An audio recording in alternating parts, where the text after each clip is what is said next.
Imagine waking up to a world where shadows whisper your name.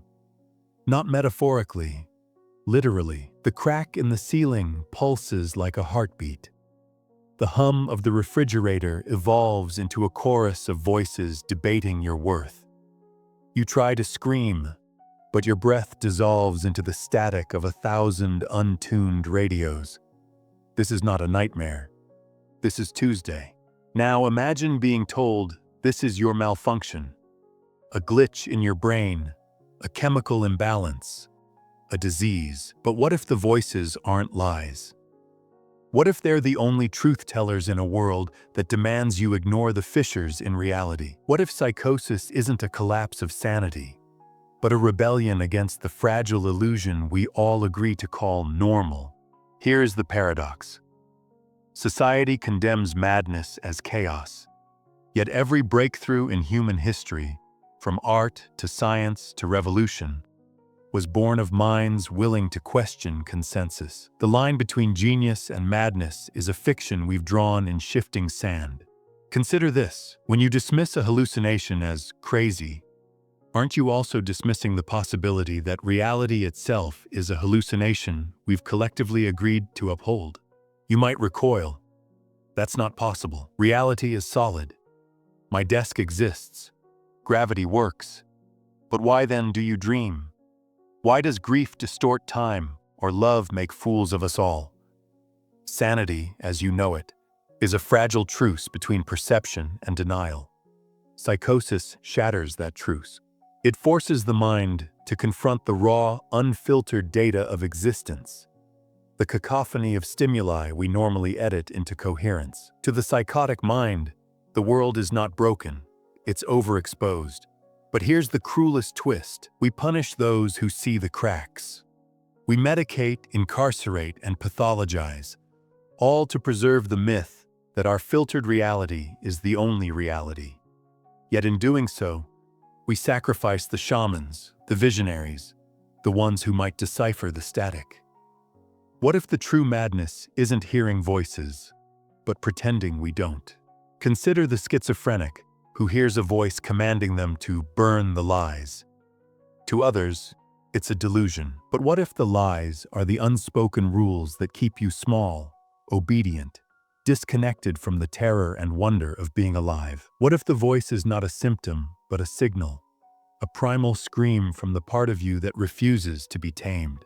You might argue, but psychosis destroys lives. Of course it does. So does fire. But fire also cooks food, forges steel, and lights the dark. The problem isn't the flame. It's whether you've learned to wield it. Every psychiatric ward holds a silent testament to this truth. The mind, when it unravels, is not broken. It's unbound.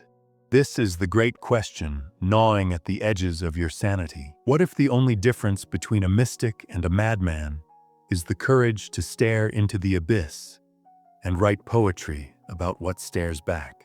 You feel it now, don't you? The unease, the flicker of doubt, the sudden vertiginous suspicion that your reality is a flimsy construct, propped up by unexamined assumptions. You want to look away, but what if looking away is the disease? The mirror of madness reflects a truth most would rather shatter. But what if the mirror is the only thing holding the world together? You stand at the edge of a precipice now, staring into the chasm between what you know and what you suspect. Let's descend. The hidden problem is not psychosis itself. It's the conspiracy of silence around the fragility of reality. Society operates on a collective delusion that the boundaries between sane and insane are fixed, that the mind is a machine to be tuned, and that deviations from the norm are defects. But what if the opposite is true? What if the mind is a wild, untamed cosmos, and sanity is merely the constellation we've agreed to navigate by? Carl Jung whispered a warning. Everyone carries a shadow, and the less it is embodied in the individual's conscious life, the blacker and denser it is. Society's shadow is its terror of the unfiltered mind. We exile the mad, not because they threaten our safety, but because they threaten our story. The myth that reality is orderly, predictable, and safe. To confront psychosis is to confront the lie you've been told since childhood, that the world makes sense. Nietzsche dissected this delusion centuries ago. He spoke of Apollo, the god of form and reason, locked in eternal conflict with Dionysus, the god of chaos and ecstasy. Civilization, he argued, is a brittle Apollonian dream, a veil of Maya draped over the raw, roaring truth of existence. Those who tear the veil, mystics, artists, schizophrenics, risk being crushed by the weight of what they see. But they also glimpse the Dionysian fire, the raw, pulsing energy beneath the illusion. Society calls this madness because it cannot tolerate the heat. Schopenhauer took it further. He called the human condition a pendulum swinging between boredom and despair. We distract ourselves with trivialities to avoid the void at the center of existence. Psychosis strips away the distractions. It forces the mind to confront the void directly, a confrontation so terrifying that even the sane build labyrinthine defenses to avoid it. Prozac, Netflix, endless scrolling. These are not escapes from pain, but from the truth. Aldous Huxley saw the future we're now living in.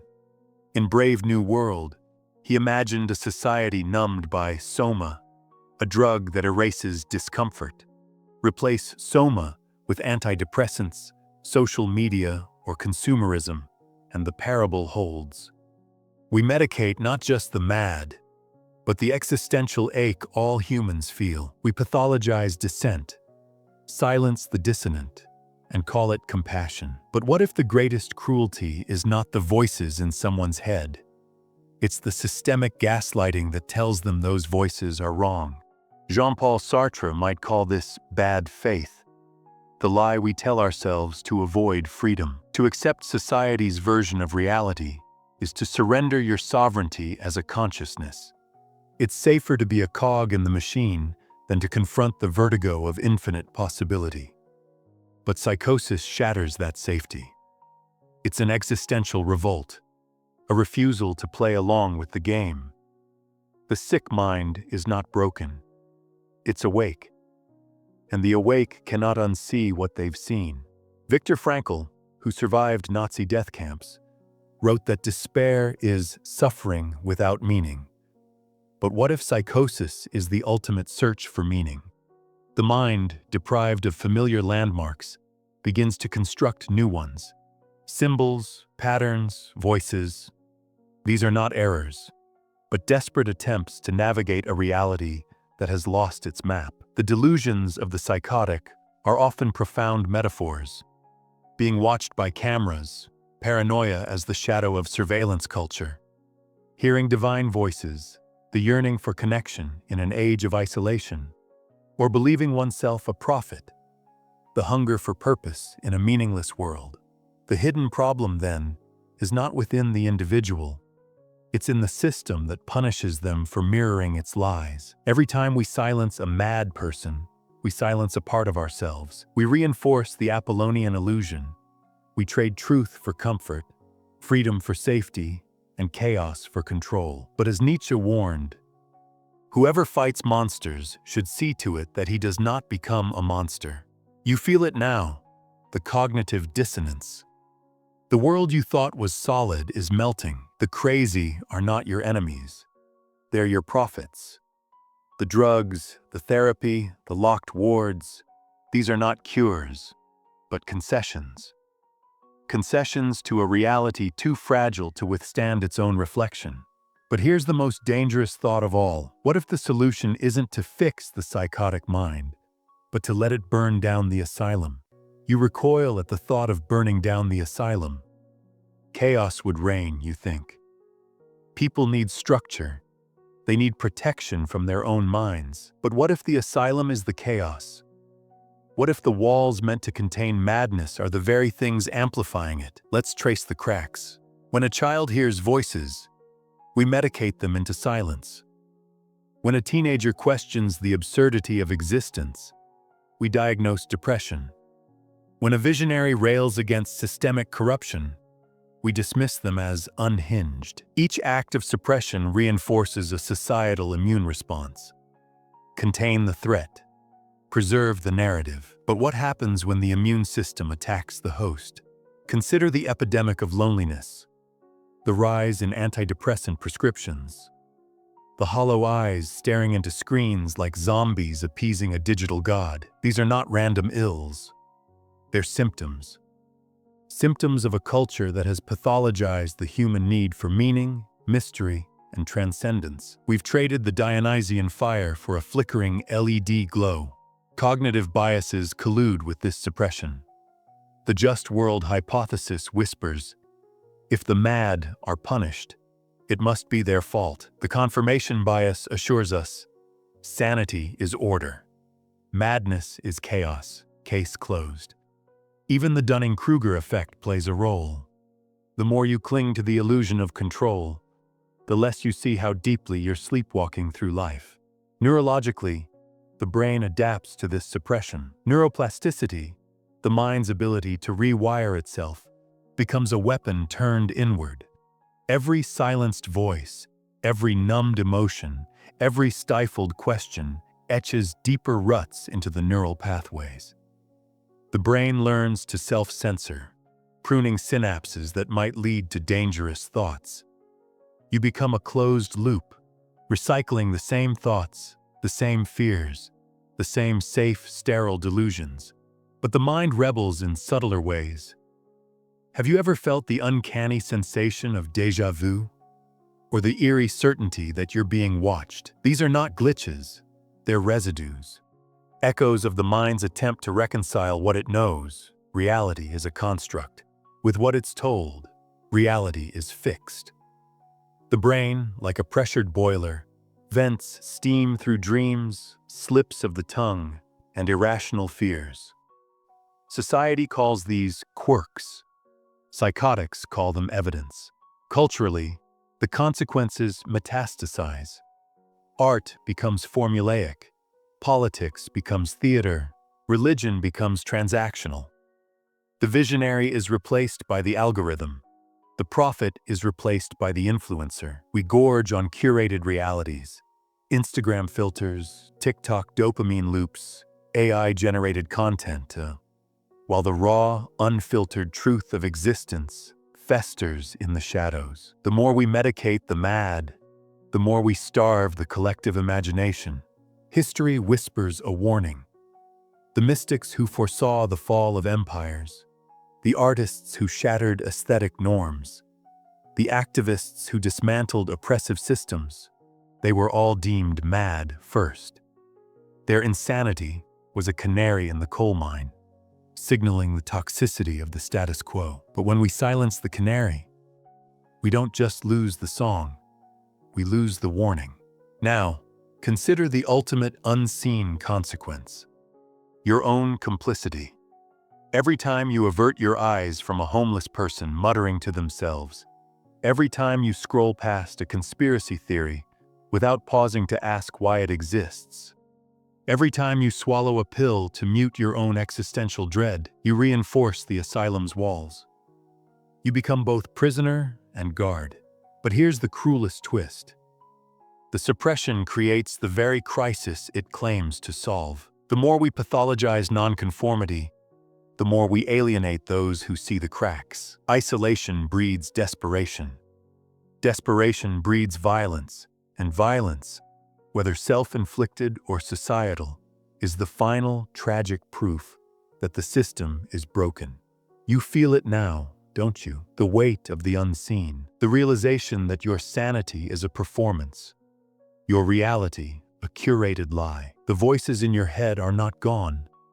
They're buried under layers of shame, medication, and distraction. But what if they're still there, whispering a question you're too terrified to hear? What if the only way out is through? The asylum's walls are not brick and mortar. They're made of fear, and fear, like all prisons, has a key. The rebellion begins with a single heretical thought. What if the mad are not broken, but pioneers? Michel Foucault called institutions heterotopias, spaces where society deposits its unwanted truths. The psychiatric ward, the prison, the school, they're all mirrors we've turned into closets. But what if we smash the glass and wear the shards as armor? The first act of rebellion is listening, not to the voices in your head, but to the silence between them. The mind, when unchained from the demand to make sense, becomes a wild instrument. It hums with frequencies most never hear. The schizophrenic who hears a symphony in the wind, the depressed person who feels the weight of centuries, the addict who self-medicates to mute the void. They're all tuning forks vibrating at the edge of a deeper reality. History's rebels knew this.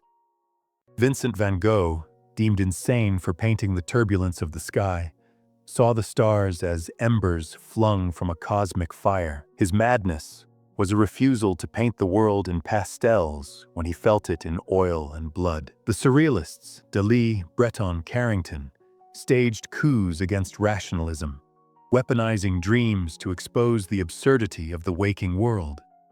Even Nietzsche, who danced with madness himself, declared, "You must have chaos within you to give birth to a dancing star." The second act is renouncing the script. Society hands you a role. Be productive. Be happy. Be normal.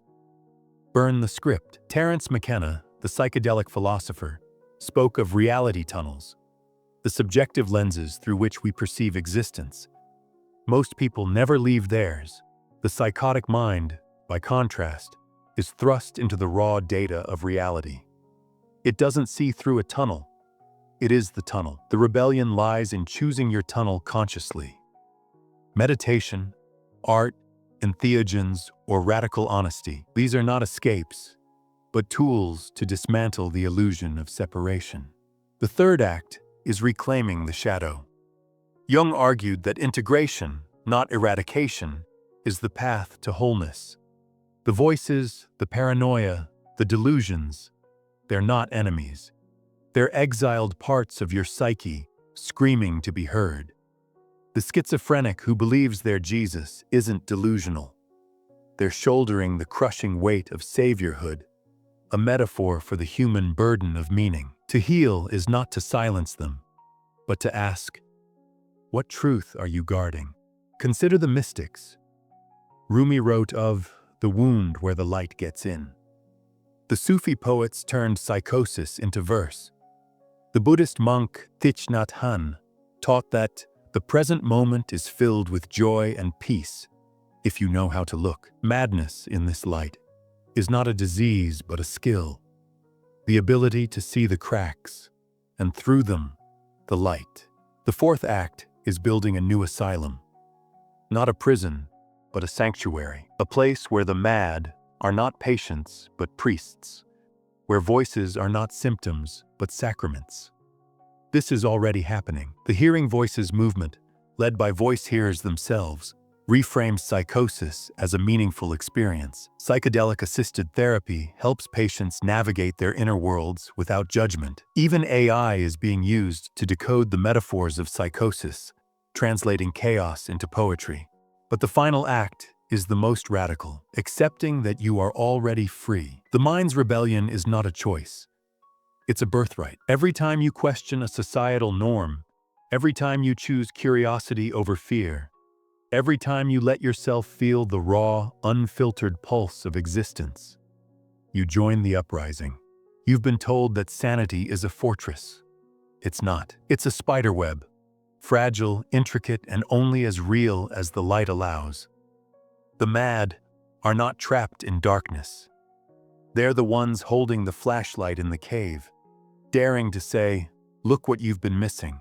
The rebellion is not about rejecting reality. It's about expanding it. And the first casualty of war? The story you told yourself about who you're supposed to be. You've been holding your breath, waiting for the punchline, the neat conclusion that ties the chaos into a bow. But the ultimate truth isn't a resolution. It's a dissolution. The mirror of madness doesn't reflect reality. You are the mirror. Every perception, every thought, every heartbeat is a vibration in an infinite web of meaning. The voices are not external or internal. They're the resonance of existence itself. The schizophrenic, the mystic, the poet, they don't break from reality. They pierce it. They see the strings holding up the stage set. The ones you've been told are walls. Here is the paradigm shift. Reality is not a fixed construct. It's a collective hallucination we've mistaken for truth. The difference between sanity and madness is not the ability to perceive the illusion, but the courage to admit you're part of it. Nietzsche's Apollonian dream and Dionysian fire are not at war. They're lovers. The tension between order and chaos is what creates consciousness. To be sane is to dance on the knife's edge between them, to build structures while knowing they're made of smoke. The psychotic mind doesn't lose this balance. It rejects the lie that balance is possible. It chooses fire. But the fire reveals something deeper. The self you cling to, the ego, the identity, the story, is a character in a play you wrote to survive. Strip away the scripts, the diagnoses, the roles, and what's left? A raw, throbbing awareness. A witness.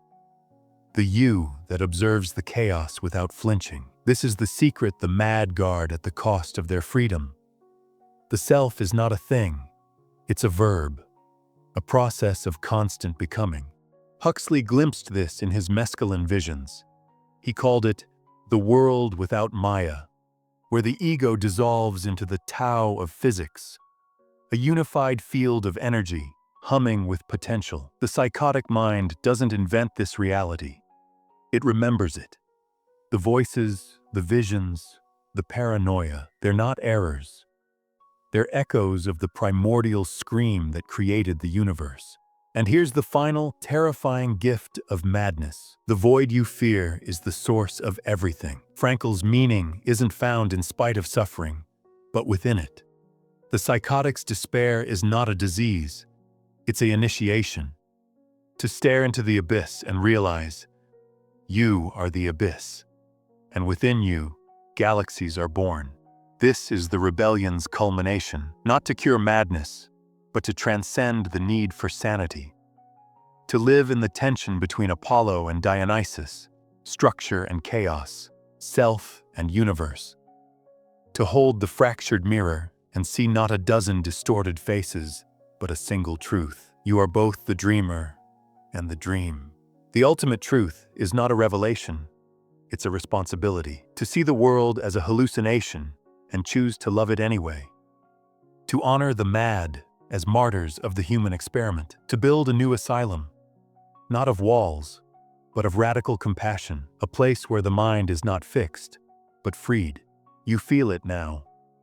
The mirror cracking, the light flooding in, the old story dissolving like sugar in rain. You can't go back. You can only go through. The final question is not what is real. It's what will you create? The curtain falls. The voices fade. But in the silence, you hear it. A single, relentless truth. The only way out is deeper. The mirror is still here.